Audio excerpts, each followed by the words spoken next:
a bit of context to understand and a bit of narrative to look into the context of Sami art and the narrative of curatorial work. So I will try to show to you as much as possible as examples of well, I would say not specifically examples, but more as inspiration sources of how curatorial work can be. And we can agree that if it's okay for you, that the first part is more of the static presentation, where I will show you some things, and then we will discuss in the last perhaps 20-15 minutes. Is this format okay for you, or it's okay? Super. Then I'm starting. My name is Marija Griniuk, and I will show a few images of the Sami land as I have left it a few days ago when I traveled from Karasjok to Ivalo airport, and from there long distance, is it 2,000 kilometers approximately. And we have a sharp sunshine, and we have snow. Actually, it was a snowstorm just 3 days ago, so the snow is up till here. Especially you are not lucky if there was nobody to clean it yet. So the cold land, -17 these days. Just to explain a bit of context of what is Sami and how is it to be in Sami if not being Sami person, because that's my case. I am from Lithuania, Baltic countries, which do have cold temperatures, did have a lot of snow in the late 80s, but still it is a very big difference. And Sami people have been living in these weather conditions for generations, from generation to generation, having traditional activities containing, for example, duodži. And here I introduce the first term. What is duodži? Duodži is traditional handicrafts of Sami people.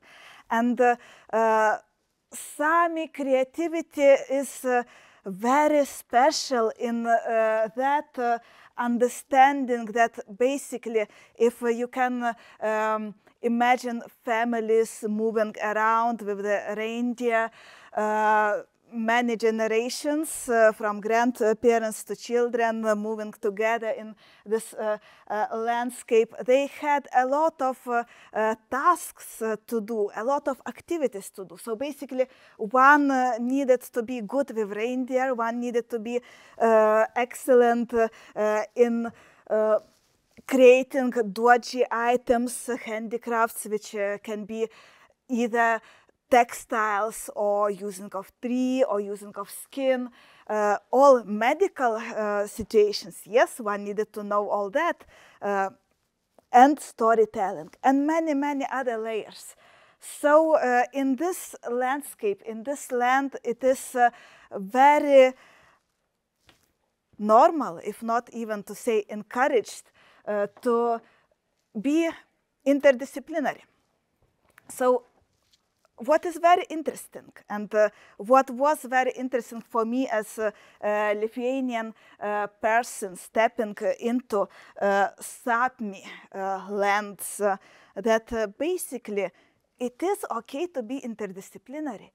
In Lithuania, I can say that interdisciplinarity is still facing the challenge, also by the way how art academy is divided into faculties, painting faculty, printmaking faculty, sculpture faculty. When I came to Sapmi, I did not meet even one artist who would say, okay, I'm a painter, or I'm sculptor, and this is because that these artists are really involved in artistic expressions, writing poetry, performances, creating scenography for performances. All these things, it merges together in people's way of being creative. And my background is from Lithuania, from painting conservation as the first interest which I had. So basically with this slide, I just want to present myself to you as someone who has painting as the first education.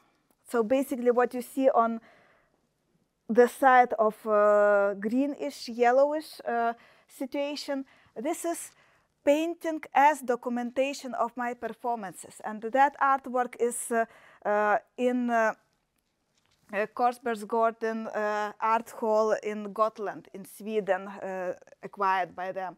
These two images are, in a way, connected to performativity, because I am traveling to different locations and I am doing reflexive painting. And that would mean that, for example, these two I have painted in Iceland.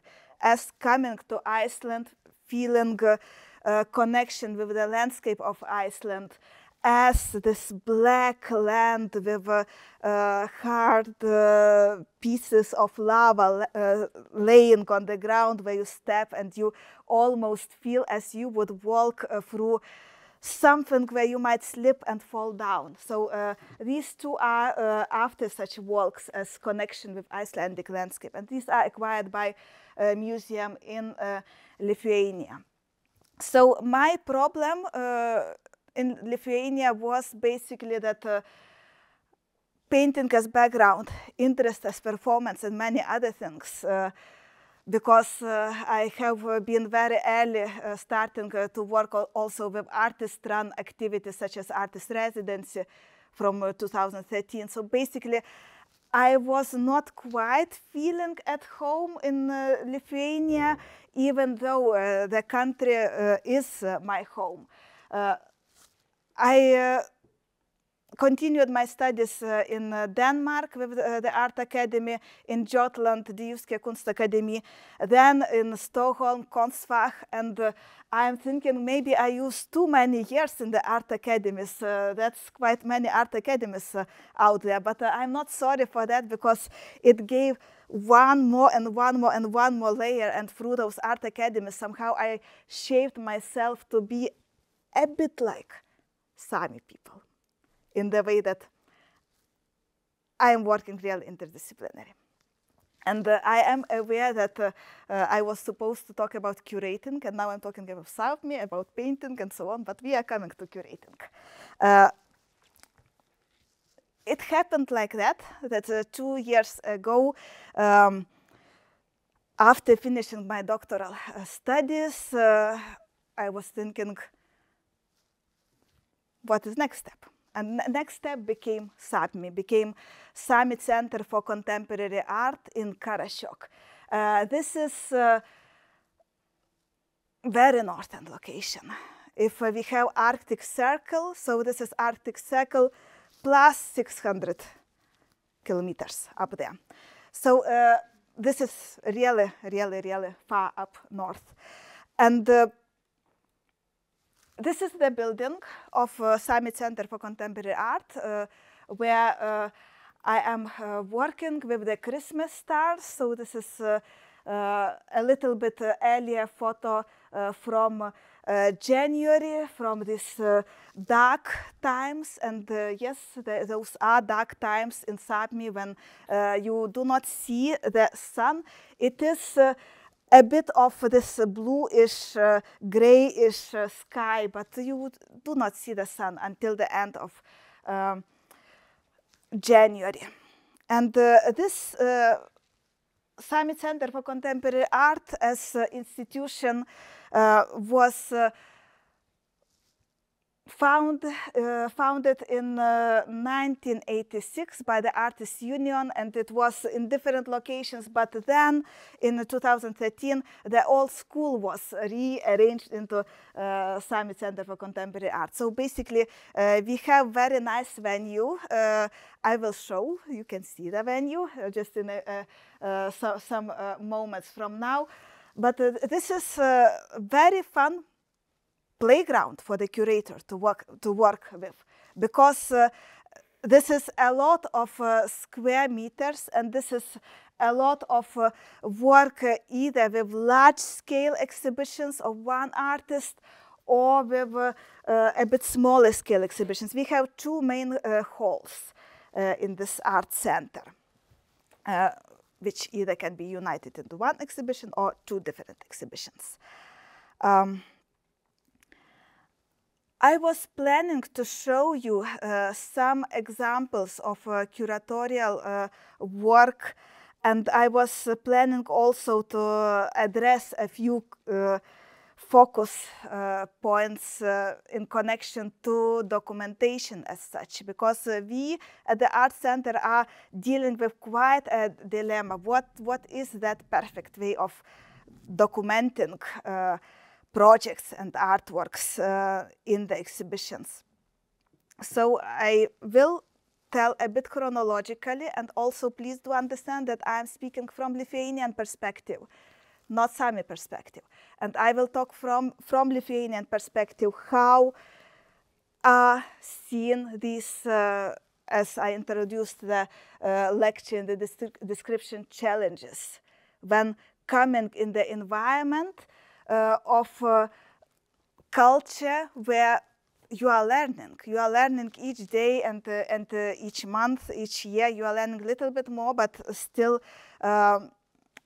specifically we work with indigenous communities. The biggest issue is not to do nonsense. And what is nonsense? I mean, it's a lot of levels of this nonsense, because Sami people have very clear picture how they want to be portraited, how they want to be introduced. And if a curator is involving some artwork which might be controversial into how people see themselves, then it's a big problem. It's not good. It's not good at all. So constant awareness that community needs to be asked, artist needs to be asked, because otherwise myself as Lithuanian curator would not function in this situation. Per Isak Juso was one of the first exhibitions which I needed to curate as I arrived to the art center. And here it was a very big problem for me, because Per Isak Juso is doing this very traditional Sami handicraft items. And all of these items are having very concrete function which I do not know, I cannot know. And how to curate, how to set up such exhibition in the way that it will not offend an artist or not offend people. Per Isak Juso is the artist of all the generation, and he could not travel, he cannot travel to these places. And even more, all the artworks which were involved in this exhibition were not owned by Per Isak Juso anymore, because this all the collection was landed, borrowed for the exhibition by the collector. So many people involved, and very difficult task to do for someone who is not Sami. I will show to you a few images just to understand. Each of these objects are rooted in some functional object from Sami culture. But Per Isak Juso is adding humor to it. He is actually one of those very innovative people in doji, which is this traditional handicrafts. So he is putting interesting titles, which for me were very, very, very exciting to take up as the starting point for thinking and discussion. So this is kayak with the motor, And here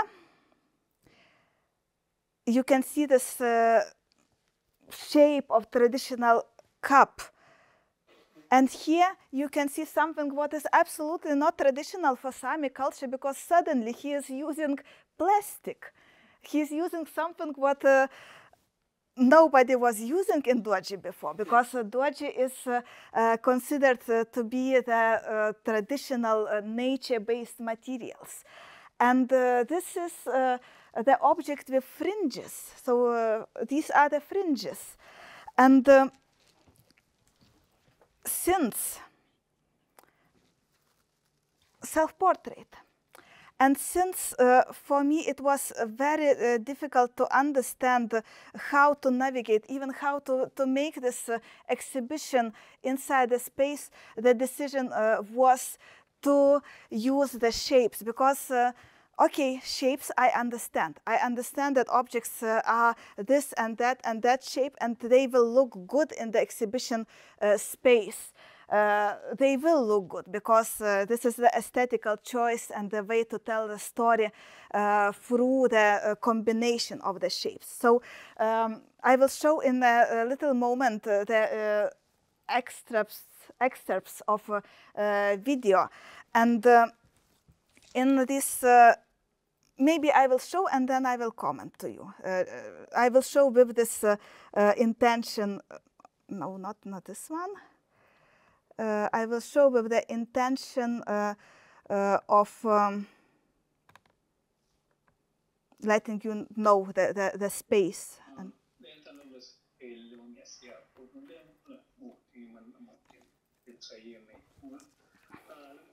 He could not come to the exhibition space, so we recorded the interview with him. This is in Sami language, so you can hear a bit of the sound of Sami language.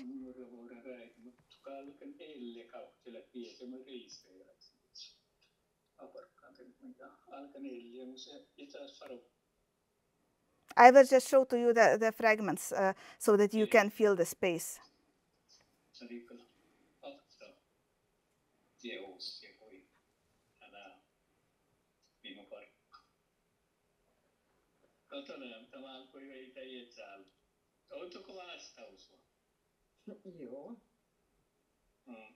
So you can see I have dealt with the shapes. I have connected these round shapes like here in one.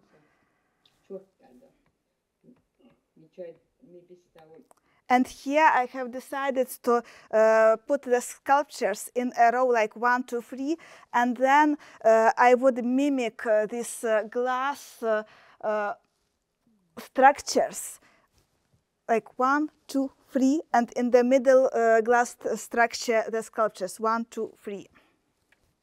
I will show just a few more fragments and then we will move to the next project and challenges.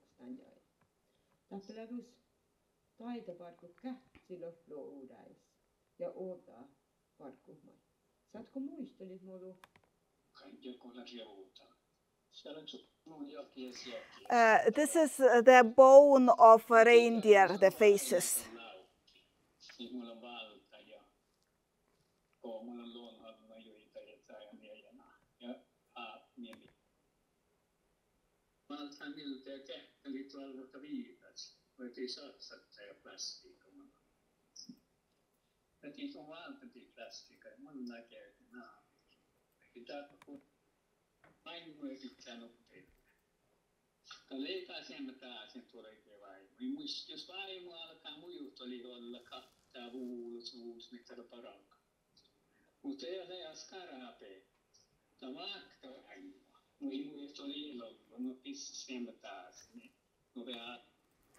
Okay, so this was the first exhibition and my challenges in connection to this first exhibition, which in a way I can show you you might have seen this article, but here I will just put a little bit of context that I was also responsible for creating educational material for children in connection to this exhibition, and I was still using the aesthetical parts as something what I could understand in these artworks as fragments. And then for me, actually, it was making sense to develop the educational material where kids would go and look after the fragments and mark as they have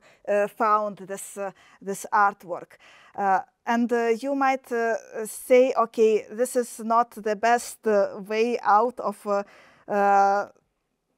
not making mistakes, but at least it worked. I got positive comments about the exhibition, about the educational material, and what is most interesting finding of this process, we usually have things written materials for kids and grown-ups in 3 languages, Sami, Norwegian, and English. And you know, all of these piles of paper in Sami language, they were gone.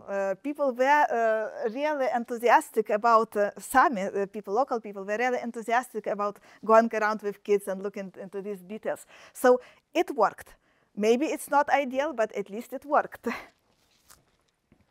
Very welcome. So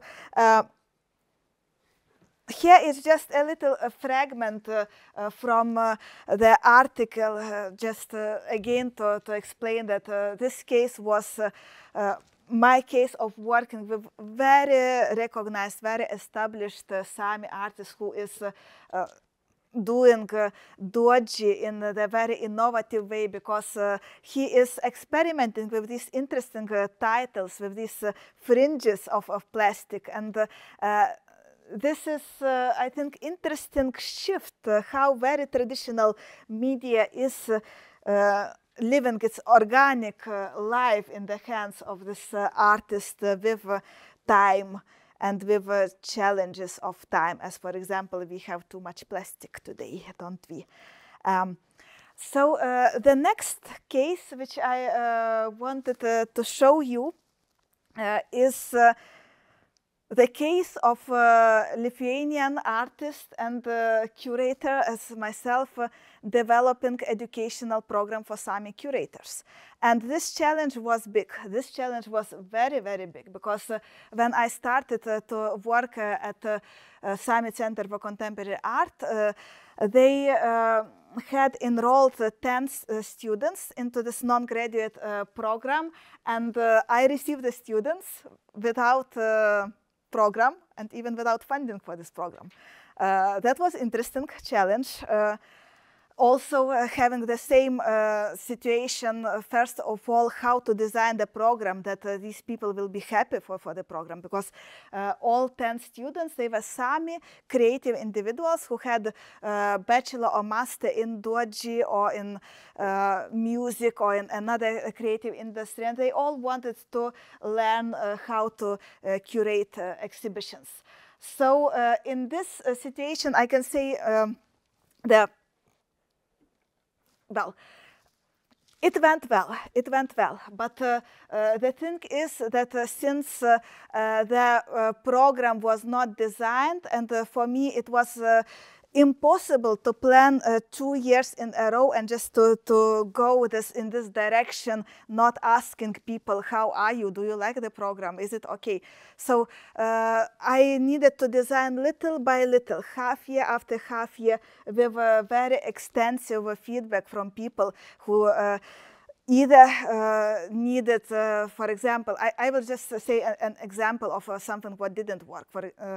We had a lot of digital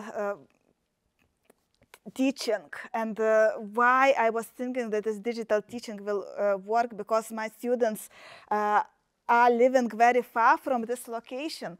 Literally, someone is coming from Helsinki, 1,300 kilometers, for that 1 weekend to be together with the group and then going back. someone is living in Oslo, that's a similar situation. But some people are living closer. So I was thinking that for them, digital format will be good. But no, it didn't work, because people want to come together to one place and have a face-to-face meeting with the teaching curators, to meet one another, to discuss. And then we were shifting to this in-person. But can you imagine that it's normal to travel in Sapmi? It's normal. 1,500 kilometers, it's nothing. It's, you can go to take your weekend studies in the art center. And this was also very difficult for me to understand. And maybe that's not particularly Sami culture, but it is Sami culture, because people are used to travel. So I was ongoingly shaping this program, which culminated in the situation. It was 2 years program. So the culmination was when these 10 people, divided in smaller groups, were making exhibitions. And this example is the exhibition of 3 curators working together, and they were choosing artworks from the museum, Rydu Daughter Museum, which is the only museum which has collection of indigenous Sami artists, museum without place. They don't have the building to it yet. The collection is stored in the magazine. So these kind of exhibitions is something very crucial for this group to learn to work with, because it's very likely that after the education they will come back to this museum, select artworks, network with different venues, bring exhibitions out. This is why that was very, very important. But also in this case, I could not supervise people. Because I needed to have an expert who really knows Sami community. The group wanted to create exhibition design in very particular way, so that it will be welcoming to Sami community. But what can I say about Sami community living by that time 1 year and little bit? So we had always collaboration with an expert who is a scholar, has very rich CV as such, preferably working in the university. In this case, it was collaboration with University of Lapland. So I will just show the images. What did they do? They have selected artworks from different generations of Sami artists. And the hall was looking like this. And the students really wanted to have an interactive part, so that people, after looking at the exhibition, could sit down and be together. So this is the embroidery location, where after you have a look at the exhibition, you leave the sign, you make by embroidery the sign which gives you power. And people were making signs, and it became very, very beautiful. This is actually the construction, which in Sapmi is used traditionally to stop the fish, and then you can catch the fish. And this construction, one of the curators took from her father's place. So it was very, I think, near and close feeling for these curators to work, and they involved even something what is from the home of one of the curators. And we continued to work with different projects, and this is just one of the cases. And I can say that now this program is being almost completed, and the last 2 groups of curators are working with Tate Modern. Francis Morris, the director emerita of Tate Modern, as the supervisor. And in this case, I can say that, well, so how to design the program for curators being a Lithuanian?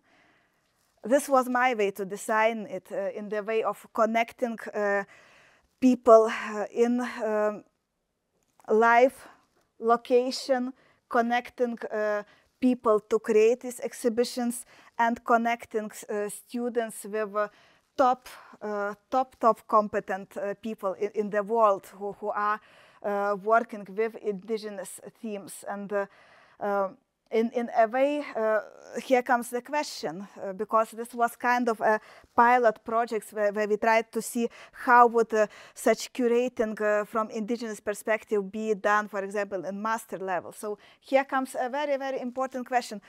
So if such program was in the university, would people who are only Sami be accepted to the program, or everyone would teaching be only in Sami or in English? And you do understand that if texts are delivered in Sami language, then I am non-functional at all in this situation, and the texts were delivered in Sami language. Actually, this is the nuance which I needed to understand, that basically we really needed to think deeply how this program can be seen, how it's possible to design and give feedback. So, for example, with a case of Sami language, yes, we did always translation into English, and then the supervisor was receiving translation in English, but then you can ask a question. So how supervisor can give a complete, deep feedback on the translated text? So many issues not resolved, and I think that more questions than answers. But I promised to name you the challenges, so I'm naming. That's what's challenge number 2. Well, and now comes in a way, most recent exhibition, Ansgar Ole Olsen. He is Sami artist. He is working with sculpture and recycled materials, because all this rust material, it is found metal pieces on the industrial sites. And his exhibition just closed now in January, and the challenge here is the artists have been working several years, many years, on producing this exhibition. And when artist came to me, he said, well, this location, I have been working many years towards these artworks, and this is Sami Center for Contemporary Art in Karasjok location. And what next? Well, he did not have any plans. And maybe from what you see now, you can already see that that's a lot of resources, a lot of years, a lot of materials. And usually when we would have exhibitions, they would be perhaps some artworks come from other exhibition locations, or maybe artists have plans to travel somewhere with the exhibition or the artwork. So here I was really challenged in that way, what to do. In this case, to give you a little bit more context, that when Art Center produces the exhibition, it costs this amount of money. And if you would try to bring exhibition somewhere else, it costs also this a lot of money. But in some cases, you can make agreement with the venue. So here, very smoothly and nicely was made agreement with Galerie Nord Norge, which is some, I don't know, 800 kilometers from our venue, and agreement to have shared costs. And here I'm giving a little bit from the kitchen of curatorial work, that, for example, how we share costs. So we would pay costs to the venue, the second venue would pay costs to return artworks to the artist. It went very well. The artist was very happy, and in similar way we shared the costs, so the exhibition could travel to the next venue, and the artist was very happy. Also, I can say that in this case, I will show you also very shortly what the exhibition looked like as such. So the exhibition, which was shown in the second venue, Galerie Nord Norge, it is closing now, and after Easter it is returning back to the artist. And one might think, okay, maybe it's not a big deal to make agreement to have shared costs, but to name again the situation that, well, when artist expresses a desire to show exhibition somewhere else, if to think to try to do or not to try to do, then my suggestion would be to have the answer to try to do. And of course, with the reasonable thinking towards budgets and costs, but it's always very much encouraged in the work as curator to try to make artists happy, because artists are working a lot. Curators are also working a lot, but artists also are working a lot. So just attempt of creating the space where every involved part is happy with the outcome. So yeah, you can have the impression of this exhibition.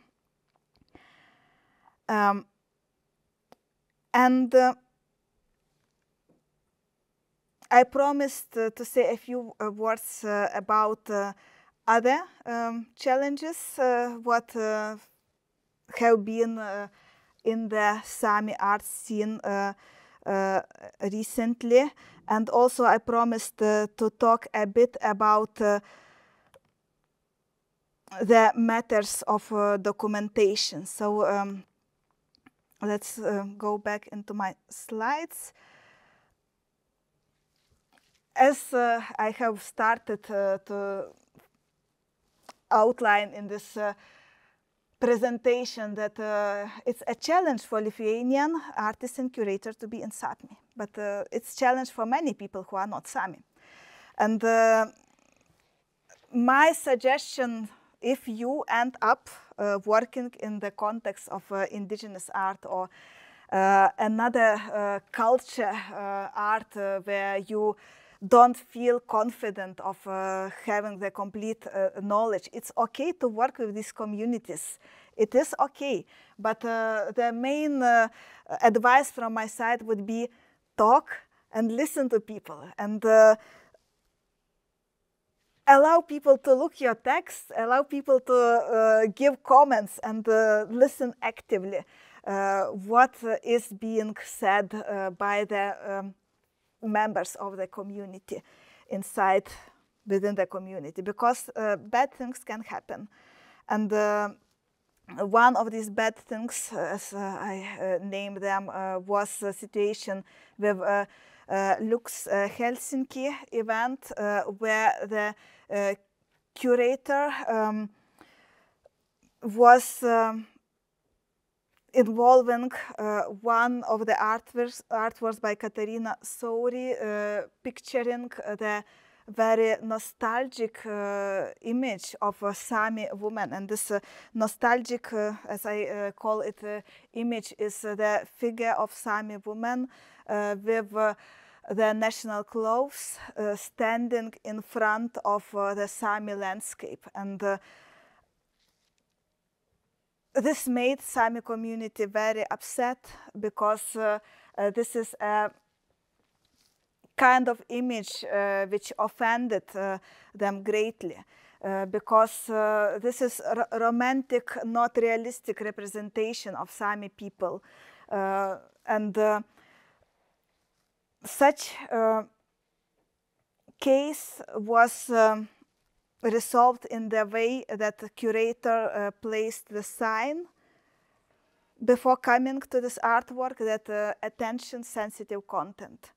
So the image was not taken down, or no other way of reacting was done, but the sign was placed. And this was the way of curator to deal with this unexpected situation of reaction by Sami people who were not happy with the way how Sami community was represented.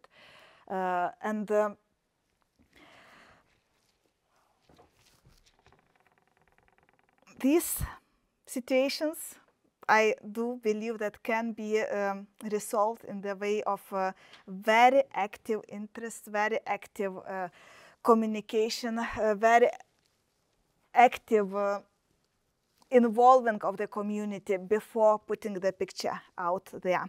So my advice to you, listen to people, listen to the local community, and work together with local community. And now I promised to show a little bit of our place and have just a very, very short discussion with you on documentation. So this is how our place is looking, and we are now seeing the exhibition by Lena Stenberg, who had exhibition in entire venue of Sami Center for Contemporary Art. And while we are looking at this virtual tour, I will start talking about the issues of documentation. So Sami Center for Contemporary Art as the art center is having a huge need of having proper documentation. But what is proper documentation?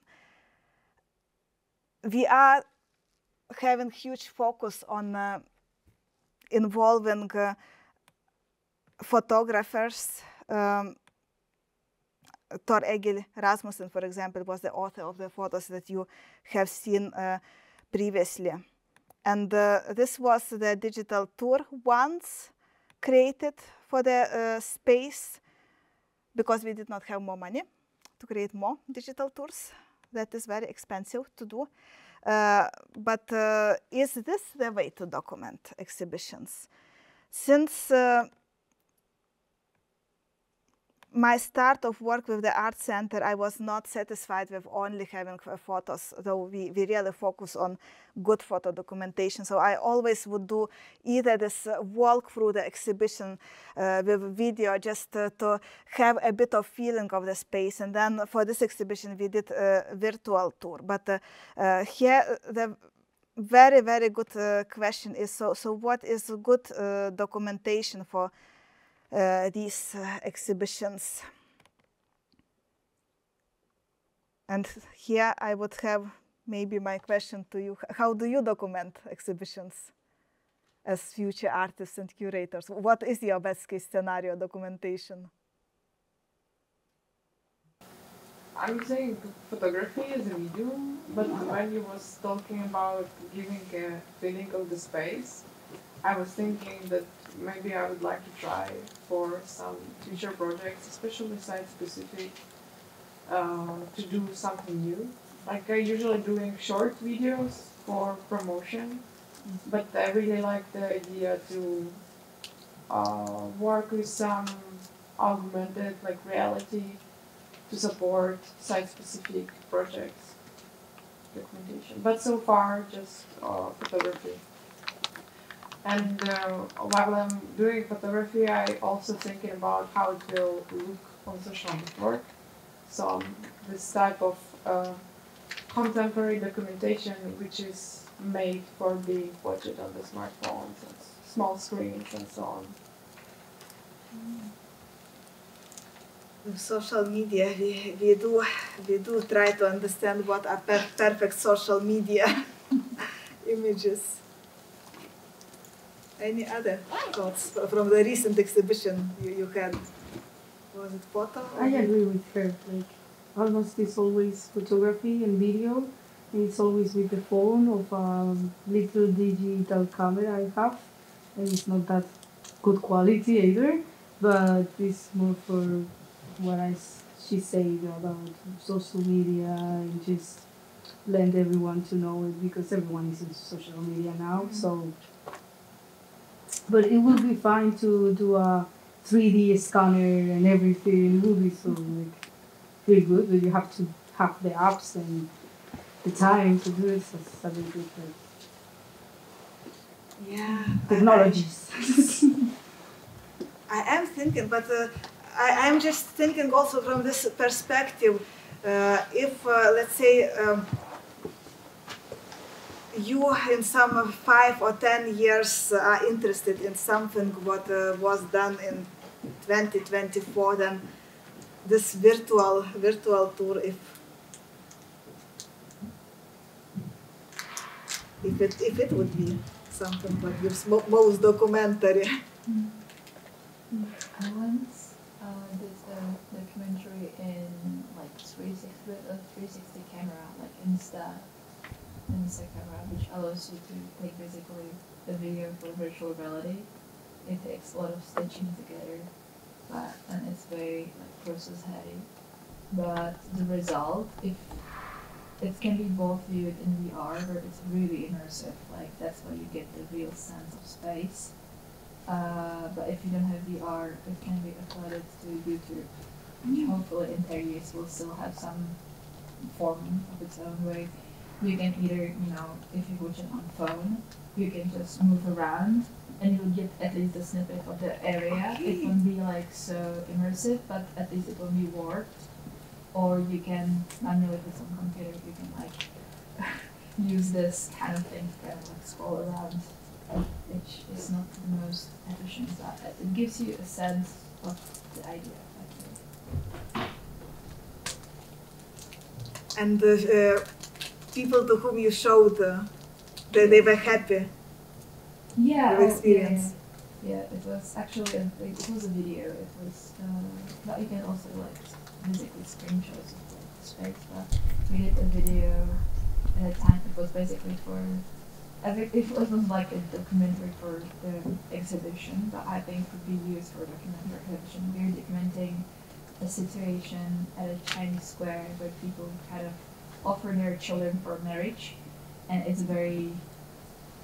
I mean, we got a lot of strong impressions of people like staring at us and at the camera, and it really feels like you're there and people are checking you out. And it's a very strong, you know, like it's very strong feeling. So people reacted a lot to it. But I mean, that's when like other people interact with you. I'm curious how it would look like if you just put the camera in a installation space and observe. I think it's an installation of that in the Stuttgart Museum. It's one South American guy that put a camera in front of a painting, and he was just filming the people seeing the painting all the time. And everyone has different like reactions to the painting and everything. It's just one hour of that straight, like with no cutting and everything. It's just the same mirroring from the back, So it's like, But that shows that actually these artworks there, they seem to be static, but they are so much more than static. Yeah, that's very interesting. Very interesting. But I think that these questions of documentation, they need to be there. And for us as the art center, I can say. Also a little bit from the kitchen of the curator. It is so expensive to have these virtual tours, and you know, it's I cannot do it for each exhibition because it's just I do not have money to do it. But that also shows the situation that maybe the understanding of value for these technologies are yet to come, because there are opportunities, there are people who are doing that, but perhaps it's still in, that's just my opinion, I don't know, I don't know what do you think, but I would be thinking that people in the funding institutions, perhaps they are still thinking, okay, you are good with photography, you don't need anything more. It came to my mind that with the photography, you're providing viewers with more curating experience on the show. For example, when I'm doing documentation, I want to point in some detail, so I will make a close-up, and this way I have more control on how the exhibition will be perceived by the viewer online. And with this way, I feel like it's more objective in a way that it's not accentuated on anything concrete, so the viewer decides what to follow somehow. And I feel like for some shows, maybe I would like to leave control to point out on things which are important. I don't know if it's good curating, but I kind of like this power behind the photography documentation. Yeah, this is interesting because you can choose the angle where there have been a lot of audience. For example, it's a lot of decision making and a lot of curating and a lot of presentation, layers of presentation, how you present this event. It was super well attended event because you found this super good angle, or it was something. It is so much of curatorial work in these documentation issues. Yeah, I hope I did not bring too much of the things into this presentation, but I would be curious if you have any other questions to any of these contents. I must say one thing. I was planning also to have a lot of books, but I do not have them yet, just today. I hope that the forthcoming presentations will have as well some material for you to visit, to revisit, who will be coming back in the coming days, or otherwise I have promised to Lenka that there will be some books left to the faculty if you are interested in reading more specifically about Sami artists and yes, questions on the presentation. Yes? Were you facing any negative comments towards the fact that you are not Sami, but you are creating exhibitions dedicated to the Sami culture? Yeah, that is a very good question. There is a problem there. There is a problem there. There is a problem of me not speaking Northern Sami language. To learn a new language takes time. It's not done during one day, one night, or so on. So language problem is definitely there. So you can imagine the situation that during the exhibition openings, I'm saying speech in English, and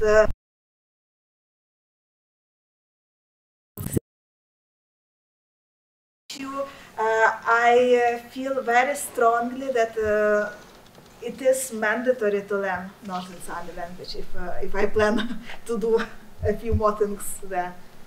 And this is something I must say, isn't it with many cultures? Isn't it if coming to work in what location? Well, it seems we are good with English everywhere, but are we really good with English everywhere? Because I think that it just happens something in the heart of your viewers if hearing own language, even maybe not perfect language, but at least when I hear Lithuanian, or if I hear someone who have learned Lithuanian, you know, I feel emotional. So thank you for the question. And this is the thing, the language is a challenge in all of the projects, but can it be solved by learning the language and speaking with a huge accent? That's more the question to you. What do you think? Can it be solved? But I would be very much motivated, and I would motivate also you to get curious about indigenous art, because I do believe that many things can happen in this meeting point, when meeting is respectful, thoughtful, and with love. And love is the key word, actually, it's a serious keyword, because I did also one conference presentation where I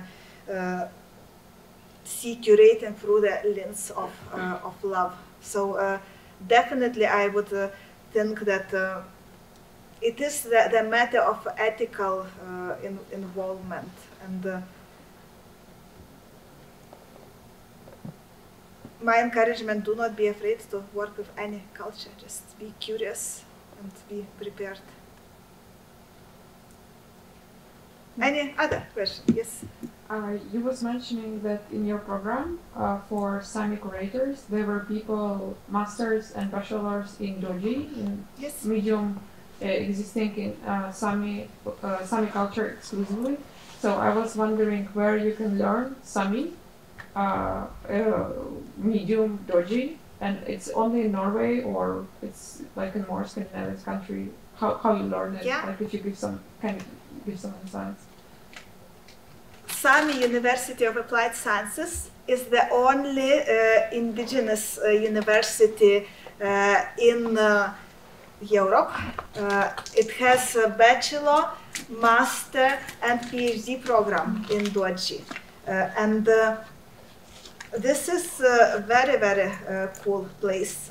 They used to have something else, but called also indigenous journalism. Now this program is a little bit, I think they are having a break with this program, but this is the only university where one can come and learn Sami, doji, also Sami language, pedagogy from Sami professors, having this as the focus, and they are very cool. They are very, very cool. They have also one peer-reviewed journal where publication is only in Northern Sami language. So they are doing the top work towards promotion and preservation of Sami culture.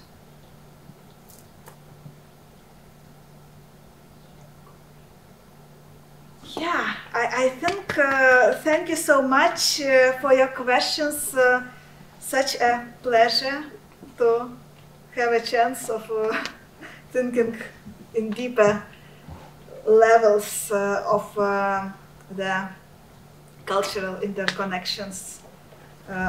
So thank you so much. I will be working through this week and until the middle of next week. So if any thoughts, any questions, please do come by or ask those questions, or if you are interested in doing something in Sapmi, for example, through the Erasmus program or some other exchanges, so just ask. Thank you so much. Thank you.